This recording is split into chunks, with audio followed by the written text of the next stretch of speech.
last question is, of course, the Honorable Rufus Rodriguez. Thank you very much, our chair of the Justice Cluster. And if you have watched The Son of the President, she was the pop star.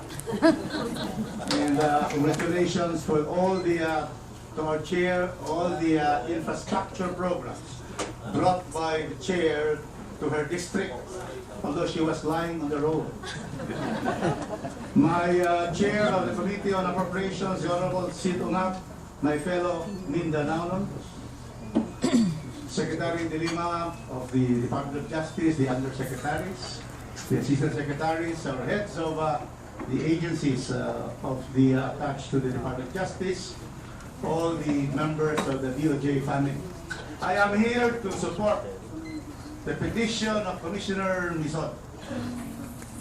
Also the petition of the Honorable Secretary of Justice in a letter to the Honorable Paquito Ochoa Jr., July 14, 2015, in support of the Immigration Officers Association of the Philippines, as represented by the former Congressman Lacman as counsel, as addressed to the Honorable Isidro Mac, Chairman of the Committee on Appropriations, to delete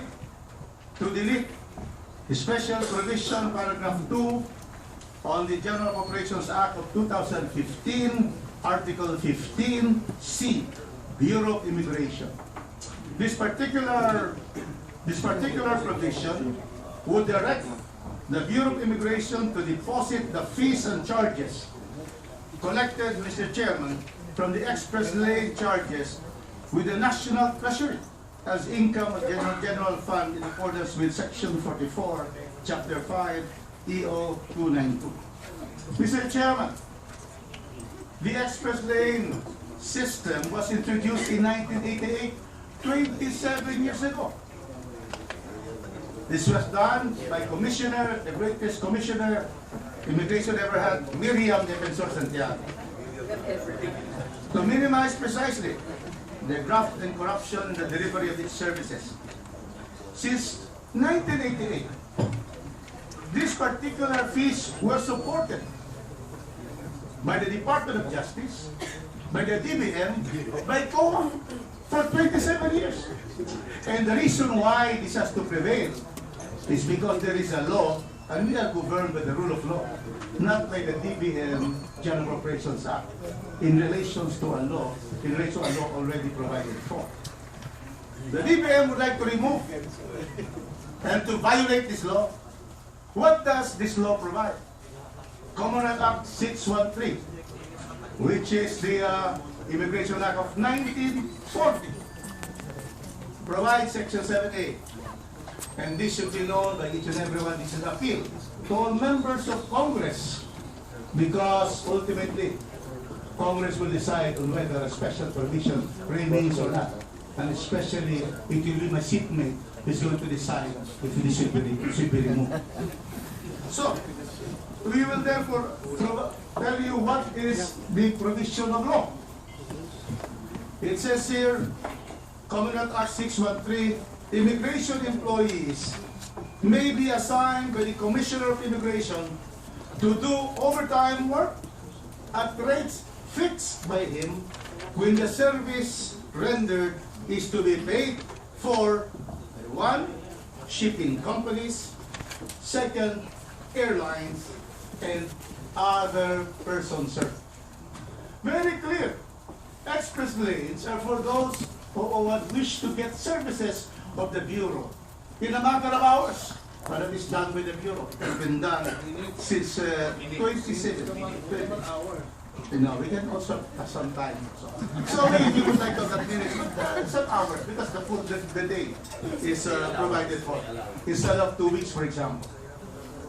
So therefore, we have here the situation where this has been done because of the numerous, especially now, we have already a total of 4 million tourists coming to the Philippines. Now this particular bill, Madam Chair, this particular law, is now on the verge of being replaced by a new immigration law. And the Philippine Immigration Act of 2015 has been approved by the House of Representatives. in the plenary, it's now in the Senate. And in that bill, it is the collective consensus and sense of the House that both the express lane fees given to persons served and even the overtime pay to be paid by airlines and shipping companies will be retained and reinforced in the new Immigration Act of 2016.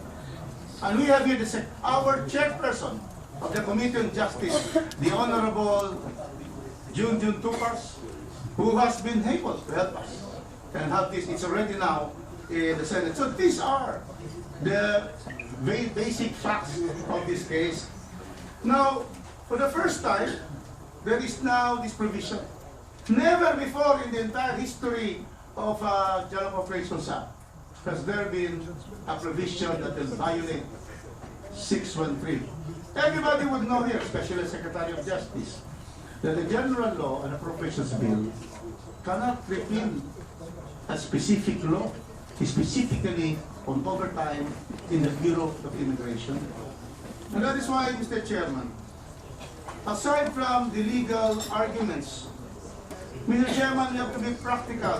Right now, if we are going to have this particular provision approved, we will be removing at least 2,000 employees presently now here in the Bureau, helping to be able to transact, for people to transact in the main office, 2 satellite offices, 2 extension offices, 3 one-stop shops, 6 border crossing stations, 11 district offices, 34 field offices. So, immigration is 4,000, but we could not give them. They can deliver 4,000 employees. This is the money that is making sure that immigration will be the wind that will allow the entry of legitimate visitors and will be a wall to stop traffickers, terrorists, and the like. And if we are going to remove this, we will have a commission, a bureau that will be unable to protect us from all the threats to our internal and external security. And Mr. Chairman, Madam Chair, we could not afford to do that.